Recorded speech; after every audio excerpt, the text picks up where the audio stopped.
Section 13.3 is measures of relative position. So in 13.1 we learned where's the average, where's the middle. Okay, so that was measures of central tendency. In 13.2 we learned measures of dispersion, how far are things away from the center. And then in 13.3 what we're learning is where am I compared to everyone else, or where is this score or this data value compared to all the others. So we know where the middle is, we know how far things are from the middle, but where am I compared to everyone else? And that really matters in a lot of different things. For instance, in college applications, every single year they re-update the ACTs and SAT scores to see how did everyone do that year on that score. So from one year to the next, the scores might not be the same. The average values aren't the same, so they're not necessarily comparing your exact score. They do have a threshold of, I want scores above this, but what they're really comparing is how did you do to everyone else.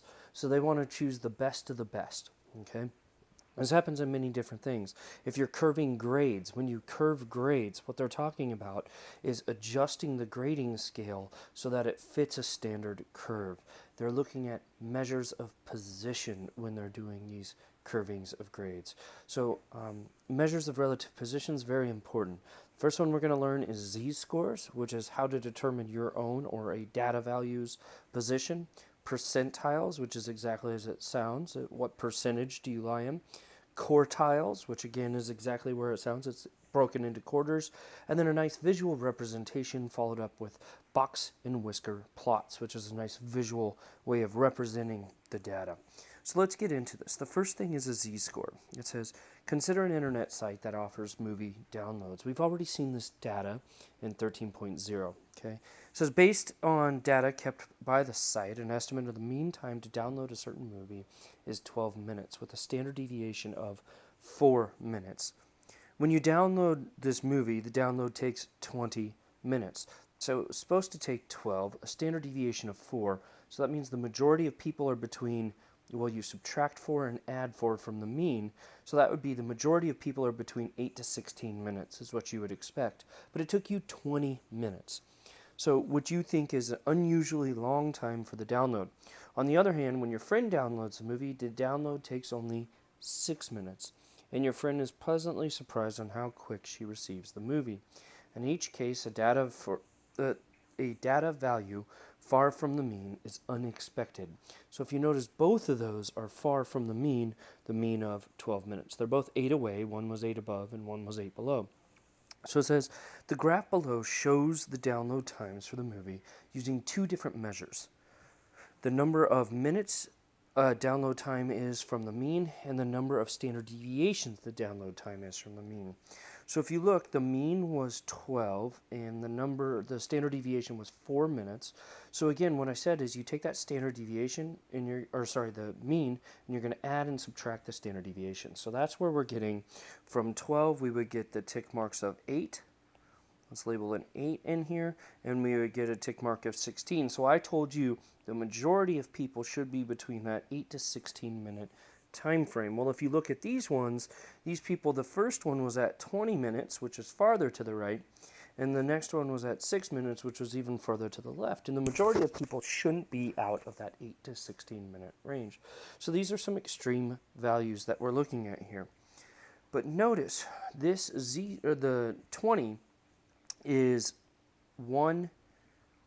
2 standard deviations above the mean, whereas this score of a 6 is 1, that's 4 points right there, and then there's 2 more points, so that's 1.5 deviations below the mean.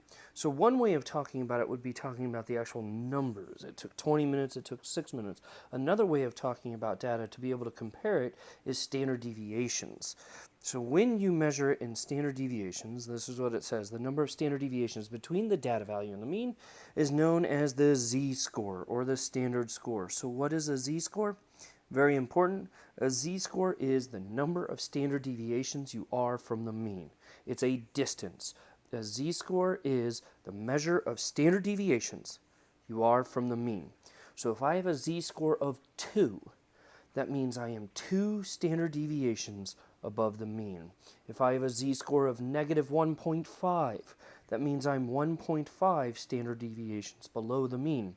So let's go back to those scores up here and look at this.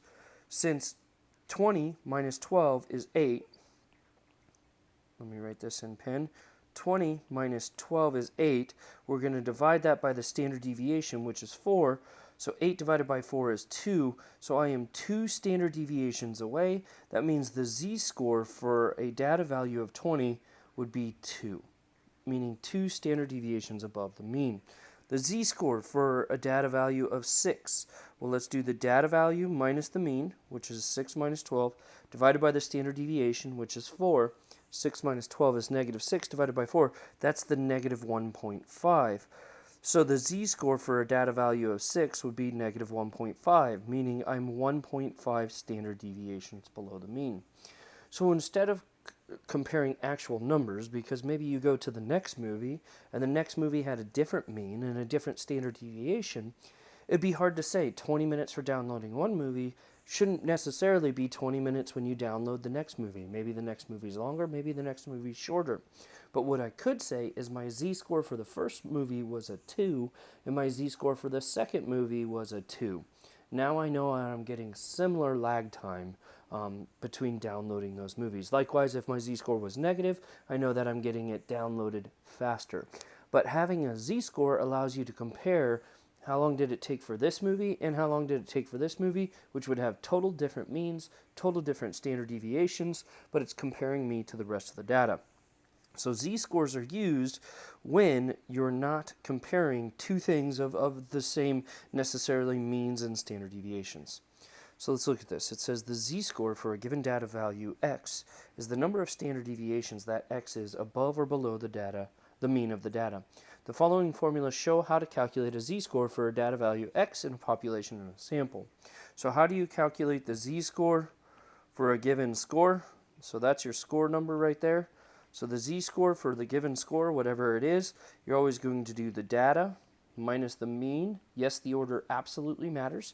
You always have to do data minus mean divided by the standard deviation. Whether it's the population or sample, it's just different letters that they're using, but it's always the same thing. To find a z-score, you're always going to do data minus mean over the standard deviation. That is exactly what we did up here. That's how we got a z-score of 20, the z-score for a score of 20 was 2, and the z-score for a score of 6 was negative 1.5. Again, it's a measure of how many standard deviations are you away from the mean.